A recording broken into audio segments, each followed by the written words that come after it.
Hey everyone, Kyle here, finally back, making videos. Couple things to note, there's been some changes. So as you can tell by looking at my score up here, I'm not at 28,000 anymore. There was some pretty bad fires back here in October, during all the craziness, evacuations and such. I happened to lose the device that I had the account linked to, and not ever thinking about, I just wasn't very intelligent. I didn't link it to Steam, or I did link it to Steam, I'm sorry, but I rolled, so I was dumb. I had it on my phone, linked it to Steam, then when I rolled other accounts, back when re-rolling was like super popular, I was just seeing what I could do. Because on my main account I was still buying a few packs and then disenchanting, for vials, a lot of cards. So it's not like I had a huge collection on my main account anyways. I linked a newer account to Steam, and then when the fires happened, I was in the middle of doing re-rolls and I lost my account. So I've rolled a few accounts so that there'll be some variety of decks for the videos. The main issue is just going to be the fact that they're going to be like C, B level games while I work on ranking up these accounts. I did win the Rotation Grand Prix. I know multiple people can win the finals, but like, pardon me, I got hiccups. I always get hiccups when I record. We just got back. Hiccups right from the get-go. But bottom line, I'm going to rank up the account to try to get back to A, at least A, AA, so that we can get some higher quality games. As you can see here, and for those who've been in for a while, you know that the level I play at, well, I'm not saying I'm amazing, is not bad. So I'll try to get it so we have more interesting games, because I am noticing victories coming from people who are making mistakes that are C0 level mistakes. But so just bear with me while I do that. I'm sorry. I am currently homeless. I've been homeless since the fires. I'm staying with someone who's been really kind and let me set up my computer. I lost a microphone as well. It didn't survive, so if the sound quality on the mic isn't as good, I apologize. This thrift store mic surprisingly seems to have a audio quality that is good enough to at least make some videos. I was getting some comments and some messages from people saying they really wanted my content to come back, and so here I am. And let's get to the deck for the day. So for today, I'm playing Puppets. I really like Puppets. I'm honestly kind of really sad that it's a tier 1 deck, and the only reason why is I like to play tier 2, tier 3 decks personally. While on paper they're not as good, I've never had issues winning with Lindworm. I know Lindworm jumped up to tier 1 for like a brief moment, and then went back down to tier 3, and then Jabberwock went to tier 2, according to at least Mana Surge. Obviously tier lists will be different, but I just mean in general, the consensus is that Lindworm's kind of fallen down. But I still feel that you can, as long as the deck makes it to a tier list, you can get to the higher ranks. You might not do amazing in them with a deck that's not super well defined, but there's nothing wrong with putting your own twists and flavors on decks. But the reason why I don't like playing tier 1 decks is you start to see them a lot. And when you're doing mirror matches, I personally don't find those very exciting, because a lot of times it just comes down to who gets the deck's strategy and who doesn't draw it, or who draws it first. But I digress. Let's talk about the deck. There are some people I know who don't play Puppets on principle, even though the deck is good. They're just like, oh, Puppets, they just storm you in the face. And I understand that. I completely understand that. But let's talk about the deck. I'll play some games with it. Hopefully my win streak will continue, so you can see the deck in its light. And maybe by seeing me play it, you'll see some of the weaknesses or things to look for in bad hands. Try when you're fighting against the deck. Maybe if I have a game where I struggle, you'll get clues of what kind of plays the Puppet player going to make when they're in trouble, and you can look for those to figure out if you want to be more aggressive. But to start the deck off, we got Hamlin. Hamlin is fantastic. Obviously, it can't duplicate itself. It does duplicate Flower Dolls. I try not to duplicate Flower Dolls because it counters her own ability, and she's just a 1/2, not a great body. Honestly, playing this deck, I feel like Flower Doll's by far the weakest card. I don't very often feel that she's impactful. Games where I never draw her are sometimes better than games where I do draw her. She's more of a, I have 2 extra mana, I'll play Flower Doll. She's almost never the primary play. But Hamlin can target her, which gives you more puppets in your hand. Paracelsus. Oh, I've been saying Paracelsus, but the E's before the L. Regardless, this card is fantastic. If you're going second on 4 mana, being able to evolve this and then immediately play a strike form to kill 2 targets, one with Paracelsus himself and one with the strike form, or if you're fighting an aggressive deck, you can choose guard form, keep it until you have 4 extra mana, play another 2-drop. This deck is heavy on 2-drops. Kill something, play the guard form later for 4 mana. This has been a couple times against aggro, where I've played the 4 mana version of the Guardian Golem, just to make sure they couldn't kill me if they got some crazy combo, because I had lethal next turn, and they've had a really hard time breaking through it, especially if you have an evolution. You can evolve it just for the strength. But this card is fantastic, especially, if you get him on 6 mana, you can evolve him and then immediately play the 4 mana buffed Golem as well. Great card. And also, since the things he summons are artifacts, they have synergy with Spinaria. It doesn't happen that often, to be completely honest. Spinaria is usually a pretty big target to get removed, especially if you evolve her, because she's got decent evolution stats. So that synergy doesn't always happen, but it can happen. Lococo, Little Puppeteer. This card, I'm going to advise you to not be afraid to play her on 2 mana. I know a lot of people, who are playing in A and up are already going to understand that you should just play your 2-drop on 2. Out of all the legendaries in this deck, I think she has both the weakest, like her low times are low, but her high times are really high. And that is when you can just neuter an enemy board while also putting puppets in your hand. She is brilliant for that. But as a 2-mana 2/2 is fantastic, because honestly, I would rather play a Lococo on 2 mana than a Paracelsus. Whatever. Tell me in the comments how to pronounce his name. Mainly because she, for 5 mana, it's a bit steep. But that effect does win you games. I have had it win games, especially against Dragon or anything big. Fantastic card. I'm not downplaying that. But I have had being able to evolve a Paracelsus win me more games by far. Duke-Up is a pure-hearted singer. I'm not a huge fan of this card.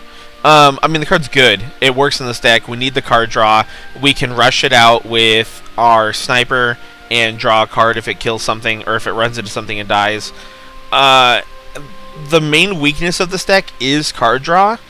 If you don't get Spinaria or Pure-Hearted Singer, which is only 5 of your cards, you are relying on your draws.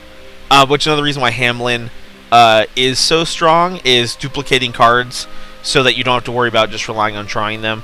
But you can sometimes get a game where you're just drawing 2-drops all game, and those games you have to be able to identify them early and really just go aggressive, basically pretend you're blood. You kind of want to do that anyway with this deck. You just go face a lot, but this deck's top end and mid game does allow you to control if you have to and still come out with a victory, because you can burst. I'll get into the math in a second, but you can burst 9 and 11 damage pretty easily, and with evolutions, that's 11 and 13 damage. So it's not too bad. Pure-Hearted Singer, I'm hoping that in future expansions we will get some other draw effects or cards that we can swap her out for. But at the same time, I don't want that to happen, because I don't want this deck to get so good that it gets nerfed. I would probably still play it if it got nerfed, because I love puppets, but I don't want it to be. Automaton Knight, fantastic card. Having 5 damage on its evolution is great for games that you're trying to rush down your opponent. It gives you a puppet, which obviously fits into what our endgame strategy is. And when you can rush this out with Advent Sniper, fantastic. You can almost guaranteed kill a thing, get the 1 damage in, attack with what you have on the board. A lot of times you play a 2-mana 2/2. They respond with like a 2/3 ward. You play Advent Sniper, you put Automaton Knight out, you kill the 2/3 ward, that does 1 damage to them from the sniper ability, and then you go face with your 2/2. Yes, it's not great. I love seeing 1/2s on the board and 1/3s on the board when I have Automaton Knight ready to go, but that doesn't always happen, and you have to be willing to do that. Substitution, good card. I don't use it super often. This deck's creature stats are... A lot of the cards are statted aggressively, and so a lot of times you don't want to be spending the 3 mana just to kill a thing. But if you already have had a strong early game and minions are sticking, Substitution, it speaks for itself. It's a removal spell, it's Banish, it puts a puppet in your hand. It's not a card I would say isn't worth running. It's just a lot of times you have other stuff you'd rather do with your mana. But Substitution is you guys already know what this does. It's been in every deck since Artifact was the #1 for Portal, at least. Nicholas, Stalwart Inventor, fantastic card. I've been seeing him in every deck, even non-puppet decks. The 5/5 Robomi, I'm assuming I pronounce it. 5/5 ward, fantastic. If you draw multiple of him in a game, being able to pop all of them on 8 mana. You know, you play one on 4, maybe play one on 6, and you play a guy on 8, and you pop the 2, the one from the 6 and the one on the 8. Stuff like that. Really strong. Playing his evolution stats are a little weak. The 5 health makes him easy to get picked off, though it does usually require an evolution on their side. But if you evolve him, he has the attack to kill something like a big ward that might be in the way of your own attacks. But the main issue is that his 5 health means that even if he survives an attack into something, he can die to almost, he can die to like a 2/2 or a 1/2. But you're mainly playing him, in my opinion, for the Rabomi. But if you have a game where your early game has gone really strong, he is, once again, aggressively statted and can push a lot of damage in. And now we have Spinaria, who's, I guess, the main control aspect of the deck, or one of the few control cards we have. I almost feel like she's mainly ran because she draws you cards, but even if that's not true, you would be surprised how often, or maybe not, that dealing 1 damage to a random enemy follower actually lets you kill exactly what you want. And her evolution stats being 4/7 is beastly. 2/5 is already great when you're fighting aggressive decks. I don't see too many. Sometimes I see Aggro Sword. Sometimes I still see Aggro Bats. But again, I'm ranking up a new account after getting, a semi-stable situation in my life. So maybe where you guys are on the ladder right now, I'm still catching up to you again. Maybe those decks aren't very prominent, but 2/5 isn't bad anyways, and then the 4/7 is just really strong. She can usually trade into something and then require another 1 or 2 things, or a good removal spell like Seraphic Blade to actually kill her. And since people know the Paracelsus artifacts synergize, a lot of times she really does take their whole focus for 1 turn, and then the rest of your board stays strong. Playing her when you already have a couple things stuck to the board is she basically has ward, because they will usually go for her. Heartless Battle, 2 of. I was glad to see this card return. For a little while before the Grand Prix, the last one, there was not, as far as I can remember, Heartless Battles. They had been replaced with another card, maybe Puppeteer Strings, I can't remember what it was, but I'm glad to see it return. It's a fantastic card. I love Heartless Battle. Even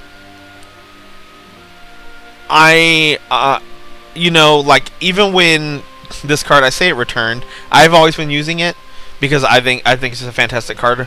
Puppeteer Strings, I think, if Forest really surged back to being super common, or if where you are in the ladder it is super common, I still think that card is very worth running, even with Basilius, maybe just as a 1 or 2 of. And it does give you puppets, but Heartless Battle, usually Victoria really synergize, or really can make some clutch plays and help you get through pesky 2/3 wards, 2/2 wards that are trying to keep you from doing more face damage. You do play this deck rather aggressive. The Bane, sadly, though I guess her balance, it's probably a good thing.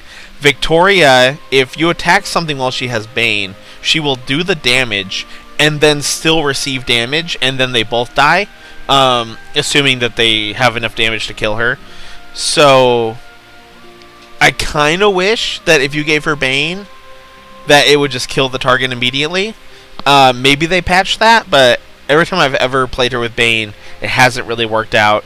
It's been more of like a, if you're going to kill this, I'm taking two things with me. I'm taking the thing I hit and the thing you hit me with. I don't often almost ever use Lloyd the Android. I mean, it's nice to have that option, but I've never been in a situation where I've needed to use it. And then we got my boy, Basilius. One of my favorite cards in the whole game. I love Banish. I used to be a Haven main. 5/6 stats, fantastic stats, enough damage to go face for a significant, 25% of max health, enough health that they really have to work to kill him. Yes, when he evolves, he doesn't gain stats, but if you're evolving him, you're usually getting so much bang for that evolution point that it doesn't matter. You're fine with him being at 5/6. 5/6 body is fantastic. Then we got good old Silva. Silva's fantastic. I actually never realized you could do this. Woo! Alright, enough of that. Enough of that crap. You usually want to play her... oh, pardon me. You usually want to play her for her 3-mana ability. Because, yes, you can finish the game with her, and I've done that a couple times. Playing her as a 6/5 ambush is fine. But getting her early game and playing her for her accelerate is really what's going to clutch you victories. Just having that damage whittle them down. If you can get one or two Silvas, sometimes, I know it's a little greedy, but even going first, if I have two Silvas in my hand and then a card I don't want, I'll throw back the one card because we have such a heavy amount of 2 or 3 drops just to try to get the double stack Silva early on. These do stack. That's something that at first I didn't realize. I was so used to this parenthesis text saying this does not stack that I just assumed. I didn't even read this. I just assumed when I first saw this card. But now that I realize that you can stack it, it's so powerful. This is one of the things, though, where I meant like the mirror match is a little boring. Sometimes, though I have won matches where my opponent has drawn their Silvas and I have not, but I've just had more aggressive plays and been able to do more damage. But I have... This is one of those cards that makes the mirror match feel luck dependent, because sometimes drawing Silvas or more Silvas than your opponent in the mirror match is really what determines it. Alright, so now we're going for the math. Orcus Puppet Girl. Good thing to know when playing this deck. If you have a full board potential, meaning 4 puppets in your hand, and you play Orcus, in her Vengeful Puppet form, you can do 9 damage bursts without Evo. Very important. So when you're trying to decide if you want to go full aggro on your opponent or if you want to play the control game, sometimes it's worth it to look at your opponent's health and take them down to 9 or lower. And then, like if they're a class that has some healing, maybe take them down to 7, if you can, while also half controlling the board, just make sure they can't kill you. Because you could just finish the game with Orcus. She's also okay on curve just as an 8-mana 5/5. Especially if you're going second and still have an evolution for her. But the reason why is because Vengeful Puppeteer Noah, if you have 4 puppets, which you only need 3 in your hand because he gives you one, his math is you can do 11 damage burst without an evolution. 3 from Vengeful Puppeteer Noah, and then 8 more from the 4 puppets. But you only need 3 in your hand for his math to work out. So that's something very important when you're playing this deck to know. If you have 4 puppets in hand and Orcus, you can do 9 damage burst without Evo. If you have Vengeful Puppeteer Noah, you can do 11 damage burst with no Evo. And that's it. I think I've rambled enough. I'm going to go ahead and play some games and hope that they are interesting.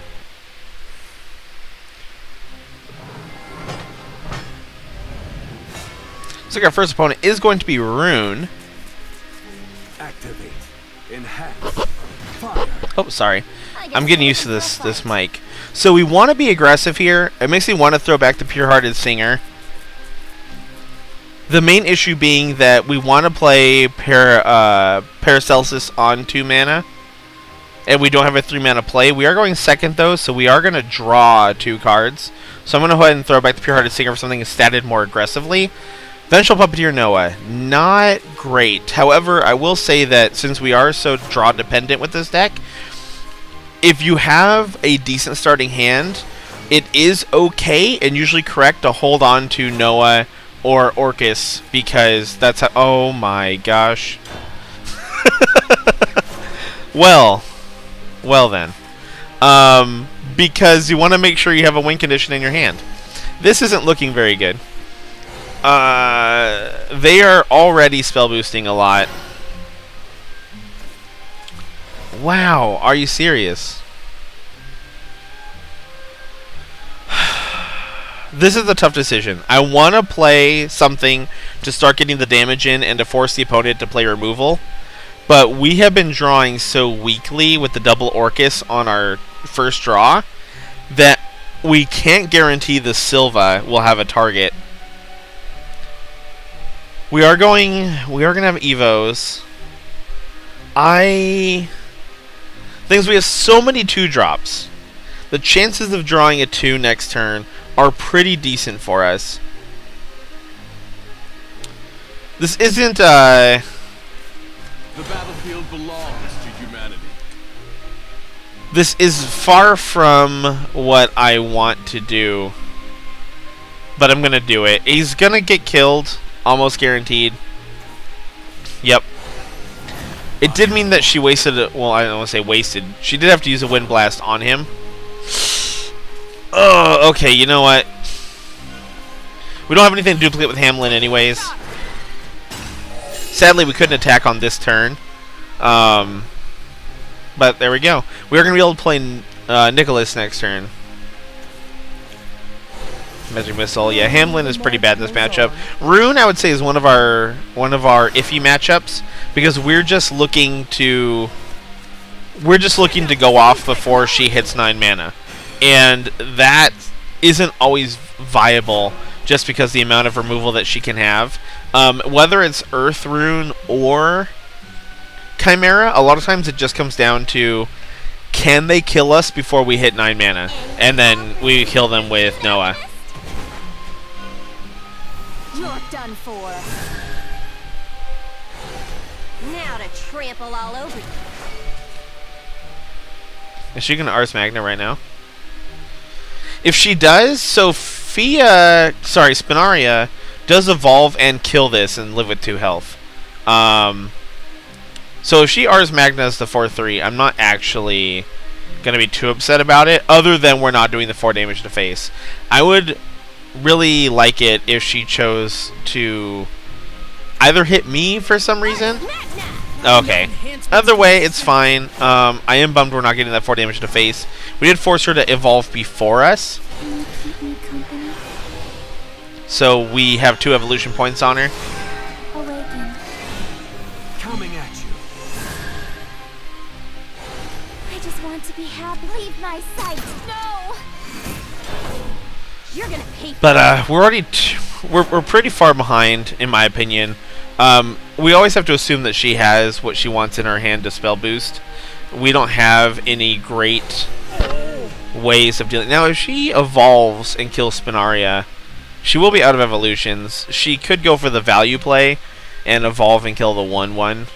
But at that point, I would probably evolve Pure-Hearted Singer to finish it off. It would draw us another card and also force her to. Oh well, now the 4/2. Oh wow! It won't be long now. This is really bad. So alone. That's really rough. Oh, we can't substitution it either. What do we do here?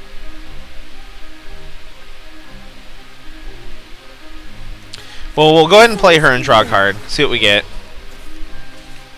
Flower Doll. God, why couldn't we have had Flower Doll earlier? I don't want to sub. I don't want to waste a substitution, but I feel like that's what I have to do.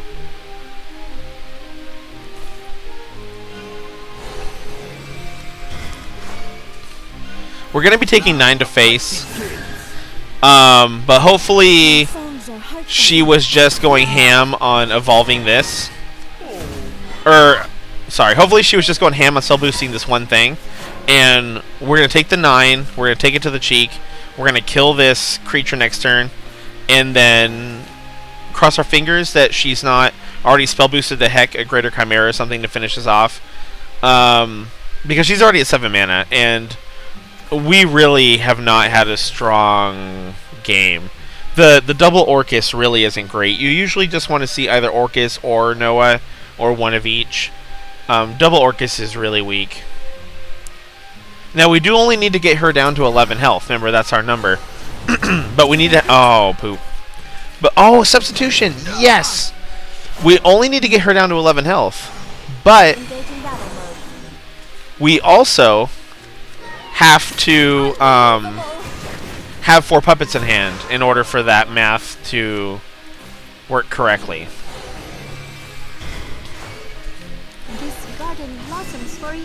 I'm tempted to evolve her Boomy, but since she doesn't have any evolution points left, I'm not going to. Because she can't play like a Flame Destroyer and then slam it in. And we have Basilius in hand. So, sorry, I keep touching the mic. I'm not used to having a pop filter on my mic. But, I'm going to save it, because even though the chances of us being able to use... Oh, really? Ooh. Ammunition depleted. So you know what I'm actually going to do? Because this is her Greater Chimera turn. I'm actually going to go ahead and play Orcus. Which form do I want, though? That's the question. Which form do I want? If we go for Vengeful Puppet, we're going to have 1, 2, 3... We're going to have 8 health on board. That puts us at 19. Her Greater Chimera does have a chance to do that much damage to us. If we play Resolute Puppet, we're going to have a Lloyd the Android on board, who is a 1/4. That puts us at 21, and it heals us for 3. So I think we're actually going to choose this form. Because it has the chance to keep us alive if she's going to Greater Chimera this turn.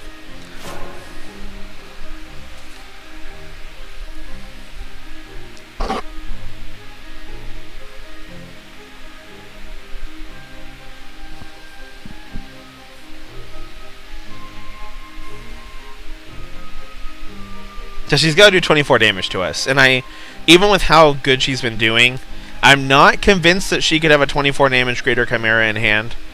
And having a 5/6 on board, assuming it survived, would be a good way for us to whittle her down. Also, if she just plays a Flame Destroyer, we can play an Enhance 8 Nicholas in order to get another Rabomi to keep us protected. So really this is coming down to Greater Chimera gambling. I'm feeling like she has one in hand, but doesn't have enough damage to actually kill us with it. So maybe she's debating whether or not it's correct to play it right now. I'm not really sure what else would be taking her this long to think about. Oh! I have not seen a Snowman King in a while. I was not expecting that. This is exactly why we saved the Basilius. What to destroy first? You're through. Because it wipes her whole board. I'll take my time. Then we can play Hamlin to duplicate our puppet, which I forgot to mention when I was talking about the deck. That is exactly something we want. And we're going to heal for another 3. So it looks like we are looking pretty good to win this game, because we have our 11 damage burst next turn. Assuming she could wipe our whole board, she's at 9, and that's it. That's game. 9-match win streak, baby! Look at that. Donkey ass.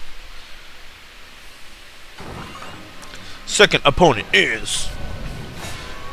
oh, potentially the mirror match. Activate. I mean, it's Portal versus Portal. Don't get me wrong. But I mean, potentially Puppet versus Puppet. In the Puppet matchup, I don't really want Pure-Hearted Singer.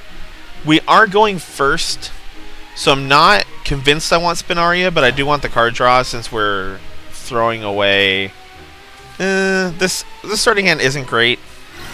I do want the Spinaria because we're not getting the 2 draw on our first turn, but we drew 2 of her, which is unfortunate. Potentially unfortunate. I mean, she is a good enough card that there have been times where having 2 of her is fortuitous. Did I say hello? Play the parrot. What is this? The pleasure's mine. Just because I didn't say hello, I'll say it again. Hopefully he doesn't think I'm BMing him. I'm going to take a drink of water, guys. The pleasure's mine. Awesome. He returned the hello. Now, on my main account, or the one I'm calling my main account, because I got the free boost packs from winning the Grand Prix and stuff. I did get the package where it gives me all of the new leaders. So I'm going to go ahead and, when I can, rebuild this deck on that account. What? Come on. I'm going to go face because I'm greedy. But if this is the draws, I mean, I can't play control. I'm not going to be able to keep up. We did nothing on our turn 3. He's already got a Silva. Alright, so this is the mirror. Boy. I mean, you're going to hit me for 2. Okay, I'm about to say. We need to draw at least, come on, Nicholas. Oh my gosh. Okay. Normally would save him for Evo, but we can't have nothing on the board. Now he can evolve his own, play a strike form, play it for its 4 mana boosted cost, kill our 2/2, and hit us for 4 damage. I mean, there's so much value in this card. His other option would be to evolve it, hit us for 4, and then play the guard form. Oh, straight for Nicholas. That makes sense. He's already in a pretty dominant position, so by playing Nicholas, he gets that rebooming countdown started right now. And he went the face. He went the face.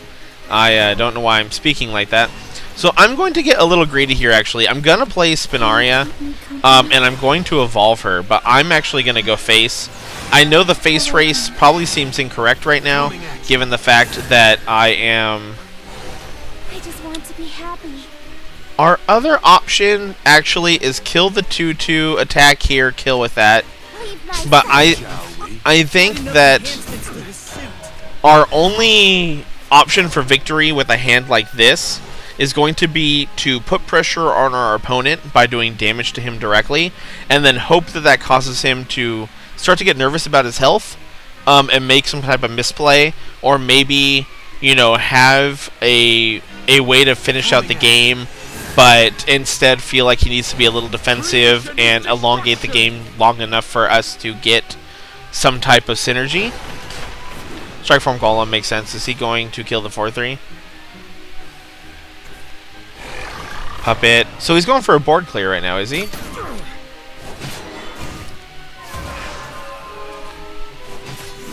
If he goes face, he did not go... See, this is kind of what I was talking about. Even though he has the advantage, we got him to go face. And... Oh, gosh. And we're going to evolve this turn no matter what.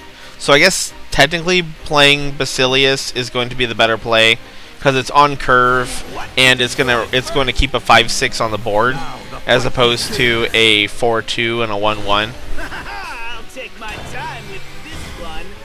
But he's got 2 evos on us. He's basically in the position we were last game, where he's forced me to make plays that aren't necessarily optimal.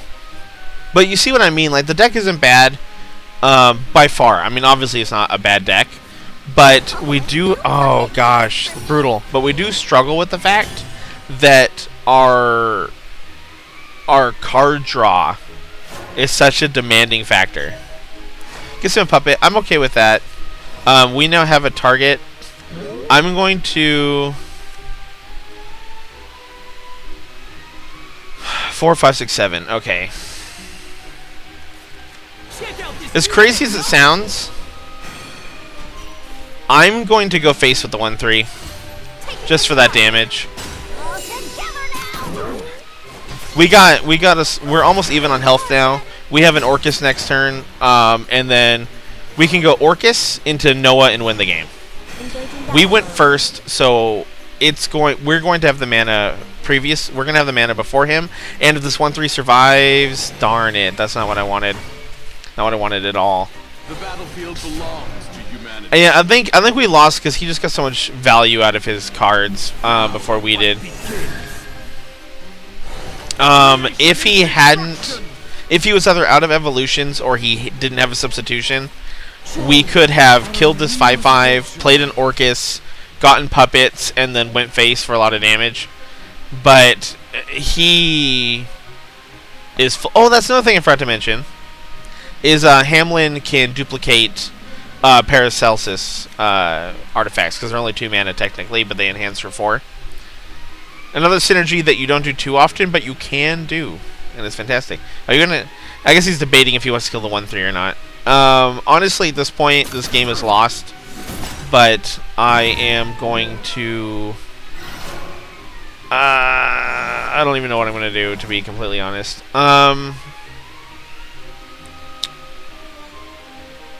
If only we had gone second. Having an evolution on Basilius could be so strong right now. This deck, even though you play it aggressively, I definitely feel like it's stronger second. We have a lot of cards that rely on evolution to be strong. Like, our only play I see is to play Orcus.